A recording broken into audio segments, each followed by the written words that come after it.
Hello student. Class 7 में हम लोग एल्जेब्रिक एक्सप्रेशन में आज लास्ट एक्सरसाइज सॉल्व करेंगे। ओके। लास्ट एक्सरसाइज जो है ये आपको ये बता रहा है कि एल्जेब्रिक एक्सप्रेशन का हम यूज़ कहाँ कर रहे हैं। ठीक है, अपने अभी तक हमने जहाँ भी जितनी भी मैथ्स पढ़ी है मैथमेटिक्स उसमें एल्जेब्रिक एक्सप्रेशन का यूज़ कैसे कर रहे हैं वो हम लोग देखेंगे। ठीक है, तो यहाँ पे कुछ एग्जाम्पल बताए गए हैं। ठीक है, जैसे आप देखिए यहाँ पे पेरीमीटर का फॉर्मूला लीजिए। आपने पेरीमीटर ऑफ रेक्टेंगल पढ़ रखा है, पेरीमीटर ऑफ ट्रायंगल पढ़ रखा है। तो जैसे पेरीमीटर ऑफ इक्विलेटरल ट्रायंगल, तो एक इक्विलेटरल ट्रायंगल में सारे साइड बराबर होते हैं, है ना। तो मान लेते हैं इसका साइड जो है एल एल एल है, तो इसका पेरीमीटर कितना होगा, L plus L plus L. अब ये सारे लाइक में है ना, तो ये कितने के बराबर होगा, 3L के बराबर होगा। ये देखिए यहाँ पे, तो हम बोल सकते हैं जो पेरीमीटर है इक्विलेटरल ट्रायंगल का वो एक क्या है, एल्जेब्रिक एक्सप्रेशन है। इसमें वेरिएबल क्या है, एल, है ना। इसी तरह स्क्वायर का पेरीमीटर कितना होता है, चारों साइड का सम, यानी 4L। रेक्टेंगुलर रेगुलर पेंटागन का पेरीमीटर क्या होता है, सारे साइड का, पेंटागन में 5 साइड हैं, पांचों इक्वल हैं, तो इसका पेरीमीटर कितना होगा, 5L।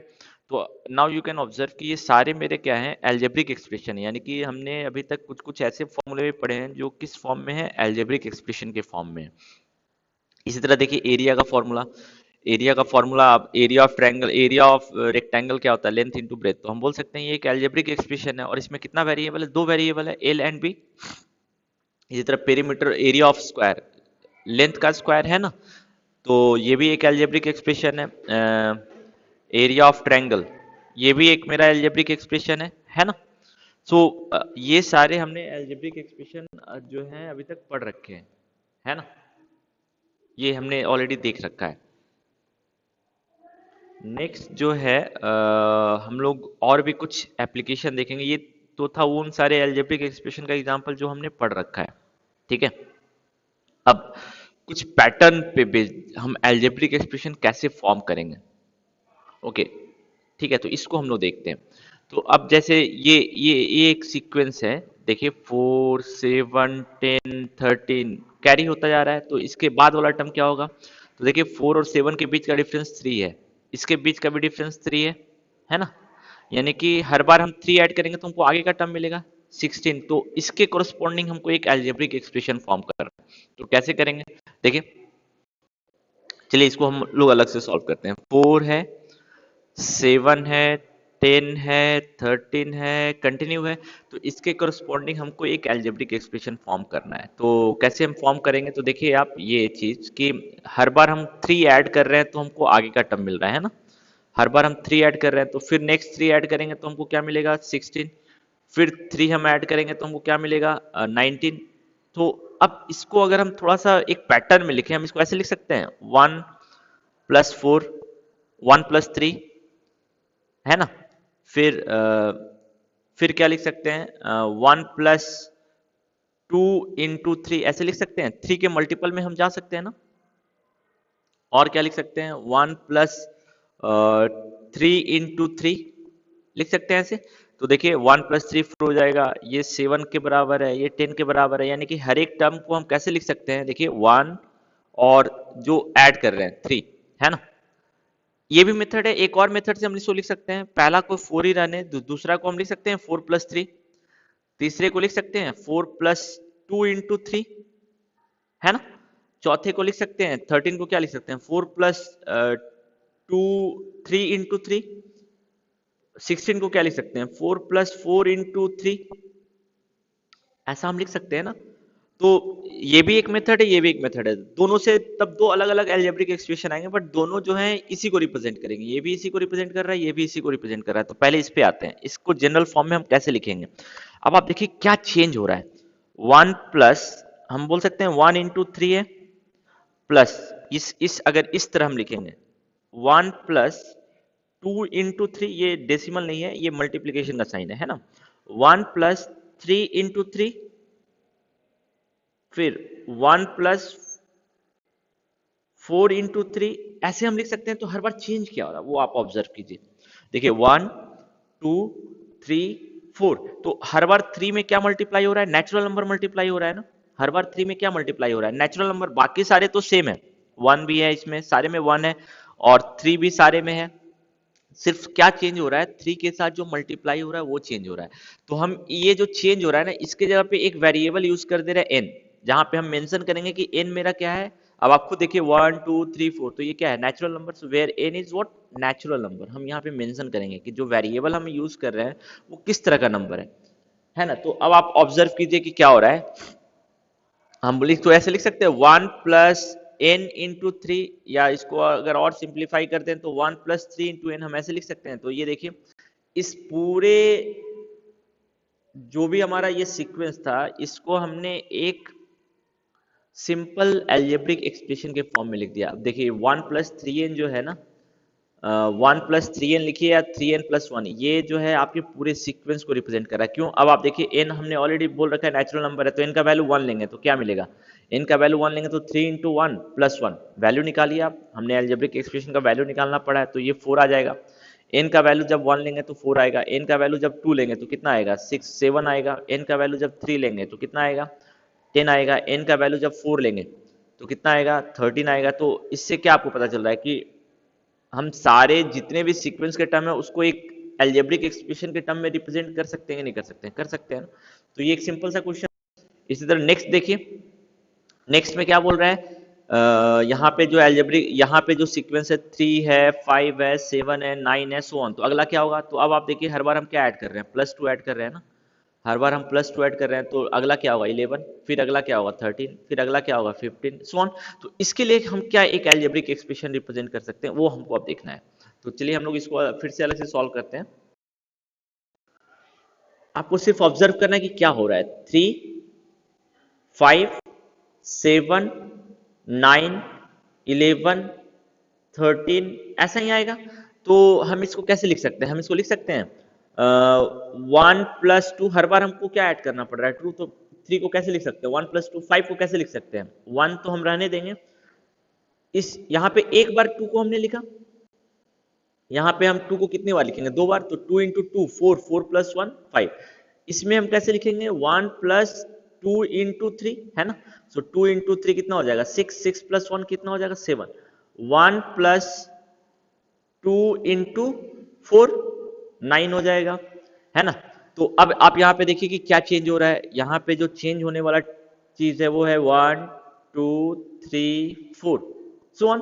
तो इसके लिए हम क्या एल्जेब्रिक एक्सप्रेशन यूज कर सकते हैं, इसके लिए हम एल्जेब्रिक एक्सप्रेशन यूज कर सकते हैं 1 + 2 × n। जो मेरा चेंज हो रहा है उसके जगह पे हम एक वेरिएबल यूज कर दे रहे हैं, क्योंकि वो टर्म चेंज हो रहा है। अब यहाँ पे n जब हमने लिखा है तो n है क्या, तो n का वैल्यू आप चेक कीजिए कैसा आ रहा है, 1 2 3 4। तो हम क्या बोलेंगे, n is a natural number. अब आप देखिए कि ये जो एल्जेब्रिक एक्सप्रेशन है इस पूरे टर्म को रिप्रेजेंट कर रहा है। क्यों, n का वैल्यू 1 लेंगे तो कितना आएगा, 2 × 1, 2 × 1 2, 2 + 1 3 आ रहा है। n का वैल्यू अगर हम 2 लेंगे तो कितना आएगा, 2 × 2 4, 4 + 1 5। n का वैल्यू अगर 3 लेंगे तो कितना आएगा 7 आएगा। तो आप देखिए इससे हम सारे इसके हर एक टर्म को रिप्रेजेंट कर सकते हैं ना, किससे, एक सिंपल एल्जेब्रिक एक्सप्रेशन से। तो ये एक टाइप का क्वेश्चन होगा कि आप एक कुछ नंबर दिए रहेंगे, उसके पैटर्न को आपको पहचानना है और उसके बेसिस पे उसके लिए एक एल्जेब्रिक एक्सप्रेशन आपको बनाना होगा।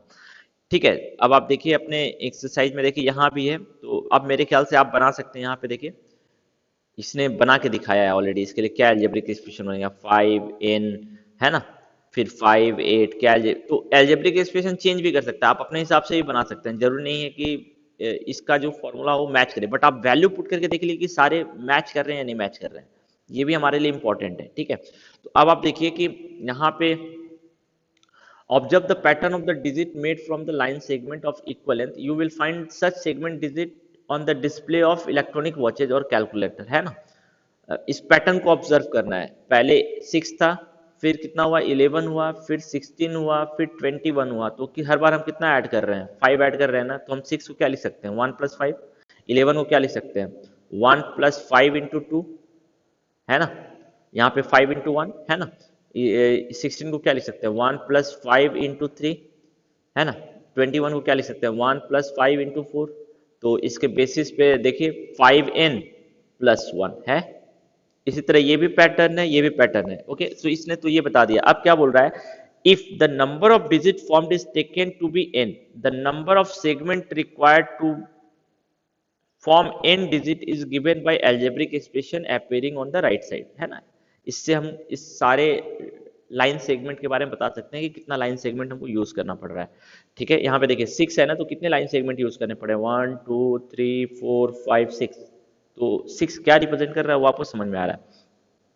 Now how many segment are required to form 5 10 100 digit of the kind, है ना। अगर 5 डिजिट हम बनाएंगे तो कितना, 5 अगर इस तरह के 6 को ज्वाइन करके 5 बनाएंगे तो कितना डिजिट, कितना लाइन सेगमेंट हमको यूज करना पड़ेगा। तो सिंपल है ना, अगर आप 5 बनाएंगे तो n का वैल्यू क्या ले लेंगे, इस ये क्योंकि 6 किससे बन रहा है, इससे बन रहा था, 4 किससे बन रहा था, इससे बन रहा था, 8 किससे बन रहा है, इससे बन रहा है, तो हम हर बार 8 इसमें ऐड कर रहे हैं ना, 8। तो आपको कितने लाइन सेगमेंट बनाने पड़ेंगे, जब हमको 5 सेगमेंट बनाने हैं तो इसमें 1 सेगमेंट, 2 सेगमेंट, 3 सेगमेंट, 4 5, ऐसे मतलब 5 आपको बनाने होंगे। तो कितने लाइन सेगमेंट की जरूरत होगी, तो n का वैल्यू क्या पुट कर देंगे, 5, है ना। अगर 10 ऐसे पैटर्न आपको कितने बनाने पड़ेंगे, 10, तो आपको कितने लाइन सेगमेंट की जरूरत पड़ेगी, तो n का वैल्यू क्या पुट कर देंगे, 10।